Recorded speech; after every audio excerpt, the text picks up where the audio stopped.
Então agora, né, uma vez que nós temos o problema do tipo, esse problema do tipo de inspeção modelado, né, então nós podemos passar então para a resolução do mesmo, né.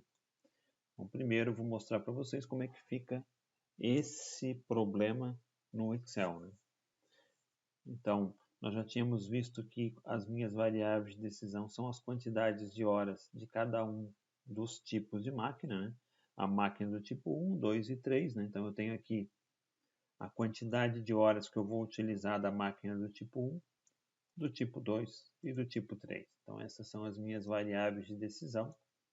Para calcular o custo total, né? Então, nós já vimos aqui que o custo, aqui eu vou utilizar ele já consolidado, né?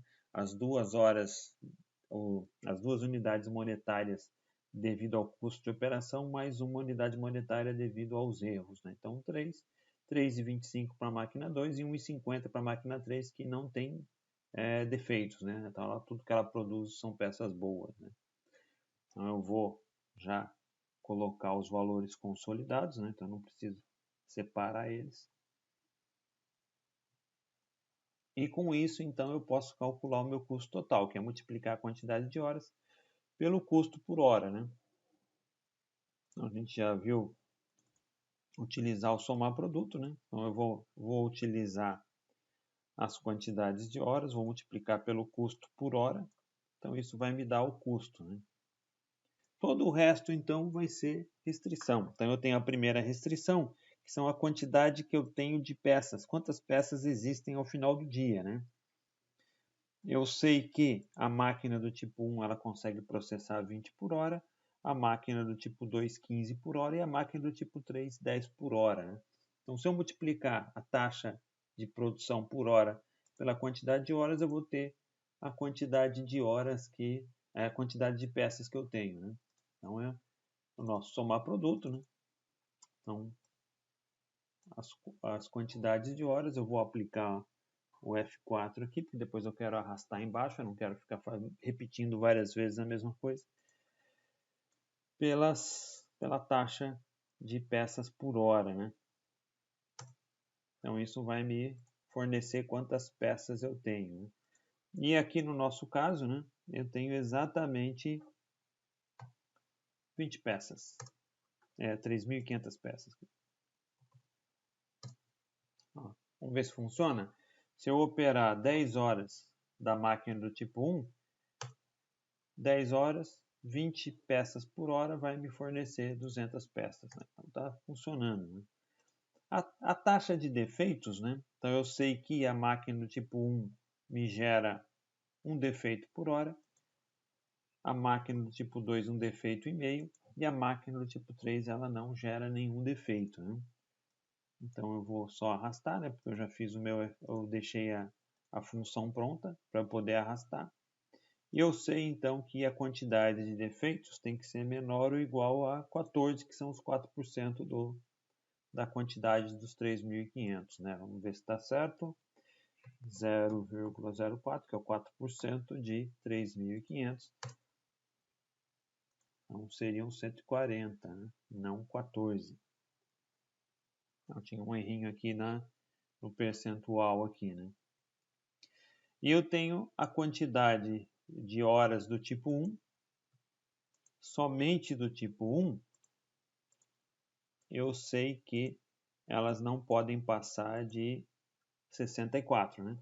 São 8 máquinas trabalhando 8 horas por dia, né? Então vai dar 64. Para a máquina do tipo 2, eu tenho 10 máquinas funcionando 8 horas, né? Então isso vai me fornecer um limite ali de 80 horas. E finalmente as horas do tipo 3. A do tipo 3 eu tenho 20 máquinas, né?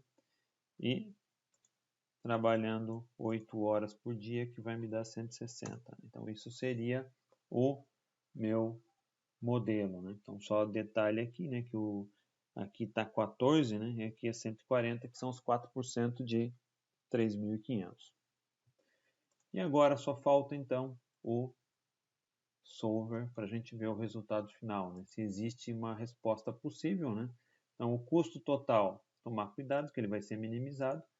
As minhas variáveis de decisão são as quantidades de cada tipo. E eu tenho as restrições, né? Então, a primeira restrição, que é do tipo igual à quantidade total de peças, eu tenho que limitar ela em 3.500. E as outras são todas iguais, então eu posso trabalhar todo mundo em bloco, né? Defeitos, horas do tipo 1 e horas do tipo 2 e 3 tem que ser menor ou igual às quantidades que eu tenho do lado direito, né? Então, igual, né? Não negatividades, então não preciso colocar as outras restrições aqui. E não esquecer que é o simplex, né? Eu posso resolver. Existe uma resposta, né? Então, aqui eu tenho 64 horas do tipo 1, 41,33 do tipo 2 e 160 do tipo 3, né? Então, um detalhe, né? Pode ver aqui, então, se ele está com um valor real aqui, né? Se vocês desejam, por exemplo, que fiquem em horas inteiras, né? Não esquecer que vocês têm que adicionar uma restrição que se aplica às quantidades de horas que vocês vão explicar que ela tem que ser do tipo inteiro, né? Então aí agora ele vai fornecer uma nova resposta onde eu tenho somente valores inteiros, né? O custo ficou mais alto, mas isso é decorrente da necessidade de ter horas inteiras, né? Então esse seria a resposta, né, para esse problema aí.